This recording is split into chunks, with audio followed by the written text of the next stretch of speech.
নমস্কাৰ বন্ধু বান্ধৱীসকল পুনৰ কেন্দ্ৰীয় চৰকাৰৰ ফালৰ পৰা কেইটামান পদ মুকলি কৰা হৈছে তো বলক অফিচিয়েল নটিফিকেশ্যনটোৰ লগত তাৰ কি এজ কোৱালিফিকেশ্যন কি দৰকাৰ সেইখিনি চাই লওঁ নটিফিকেশ্যনটো ডিছকাছ কৰাৰ আগতে আপোনালোকক এই চেনেলটো ছাবস্ক্ৰাইব কৰি বেল আইকনটো দবাই ৰাখিবলৈ অনুৰোধ জনোৱা হ'ল যাতে আগন্তুক ভিডিঅ'বিলাকৰ নটিফিকেশ্যন আপোনালোকে সবৰ প্ৰথমতে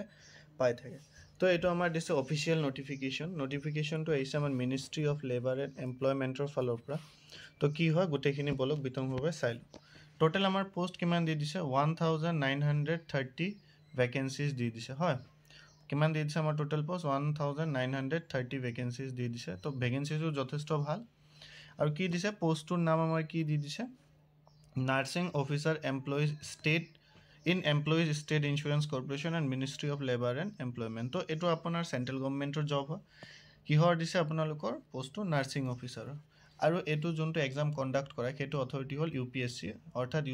ইউনিয়ন পাব্লিক ছাৰ্ভিচ কমিশ্যনে এইটো এক্সাম কণ্ডাক্ট কৰে আপোনালোকৰ ছিংগল বেছড এক্সাম হয় ঠিক আছে পিছৰ কি দি দিছে ইয়াৰ বাবে কি ৰিজাৰ্ভেশ্যন যদি আপোনালোকে চাই লয় আনৰিজাৰ্ভেশ্যনৰ আপোনালোকে 892টা পোষ্ট আছে EWS 193 OBC 446 SC 235 ST 164 and PWD আপোনালোকৰ আছে 168টা তো ইয়াৰ বাবে কি কোৱালিফিকেশ্যন বা এজ সেইখিনি আগতে আমি চাই লওঁ বলক এজৰ ফালে যদি চাই তেতিয়াহ'লে আপোনালোকে ইয়াতে দেখা পাইছে যে আপোনালোকৰ এজ আনৰিজাৰ্ভ হ'লে আপোনালোকৰ কিমান লাগিব 30 লাগিব ঠিক আছে আপ টু মানে 30 লৈকে আপোনালোকে এপ্লাই কৰিব পাৰিব তেনেকৈ OBC আপোনালোকৰ 33 ST SC আপোনালোকৰ 35 আৰু 40 ইয়াৰ্ছ আপোনালোকৰ PWD কেণ্ডিডেট সকলৰ আৰু পে স্কেল যথেষ্ট ভাল পে স্কেল আপোনালোকৰ লেভেল 7 দি দিছে হ'ব সো ইয়াৰ পিছত আমি চাই লওঁ ইয়াতে কি ধৰণৰ সিলেবাস কি দিছে এক্সামৰ সেইখিনি আমি চাই লওঁ সিলেবাসখিনি আপোনালোকে ইয়াতে দেখা পাইছে যে আপোনালোক ক'ৰ পৰা কোৱেশ্চন দিব নাৰ্ছিং ফাউণ্ডেশ্যন মেডিকেল সাৰ্জিকেল নাৰ্ছিং তেনেকৈ আপোনালোকৰ ইয়াতে বাকি সিলেবাসখিনি দি দিছে যেনেকৈ সাইকোলজি সোচিওলজি নিউট্ৰিশ্যন এণ্ড ডায়েটিক্স তেনেকৈ আপোনালোকৰ গোটেইখিনি দি দিছে ইয়াতে চাই লওক ওয়েটেজত কি দি দিছে আপোনালোকৰ 100% weightage will be accorded for the recruitment test আপোনালোকৰ কি হ'ব এই এক্সাম যোনটো হ'ব ইয়াৰ পৰা আপোনালোকৰ কি হ'ব জাষ্ট সিলেক্ট কৰা হ'ব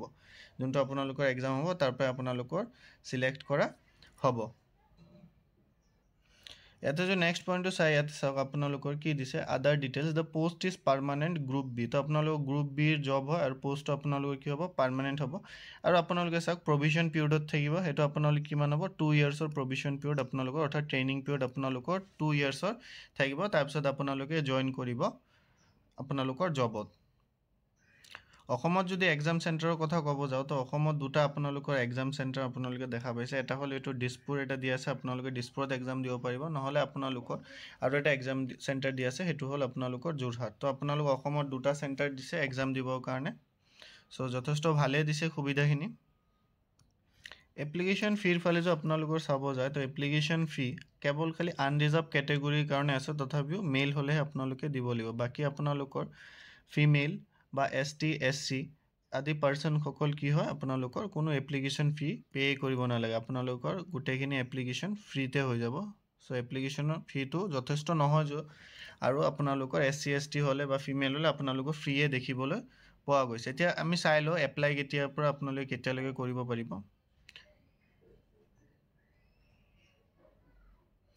এপ্লাই ডেটৰ ফালে যে আমি যদি চাওক আপোনালোকে www.upsconline.nic.in ত গৈ এপ্লাই কৰিব পাৰিব আপোনালোকৰ এপ্লাই প্ৰক্ৰিয়া ষ্টাৰ্ট হৈছে 7 মাৰ্চ 2024 পৰা অৰ্থাৎ আপোনালোকৰ এপ্লাই প্ৰক্ৰিয়া অলৰেডি চলি আছে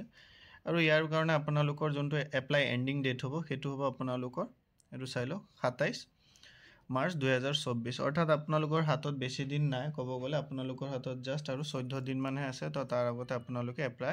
কৰি ল'ব ইয়াৰ এক্সামটো যদি চাওঁ আমাৰ ইয়াতে জুলাই মাহৰ 7 তাৰিখে এক্সামটো দি দিছে নটিফিকেশ্যনত সেইটো মই আপোনালোকক এতিয়া বৰ্তমান দেখুৱা নাই কিন্তু মই অলৰেডি চেক কৰি চাইছোঁ জুলাইৰ আপোনালোকে দি দিছে 7 জুলাইত আপোনালোকৰ ইয়াৰ এক্সাম হৈ যাব কোৱালিফিকেশ্যনৰ ফালে যদি চাওঁ তেতিয়াহ'লে আমি দেখা পাম আপোনালোকৰ কোৱালিফিকেশ্যন BSc অনাৰ্ছ ইন নাৰ্ছিঙত হ'ব লাগিব from a recognized university institute or a regular course in BSc nursing from a recognized university or post basic BSc nursing from a recognized university registered as a nurse or nurse as and midwife এনেকুৱাকৈ আপোনালোকৰ ৰেজিষ্টাৰো হ'ব লাগিব। Diploma in বা আপোনালোকে diploma in general nursing midwifery from a recognize board and council, তাৰ পৰা আপোনালোকৰ কি লাগিব ডিপ্ল'মা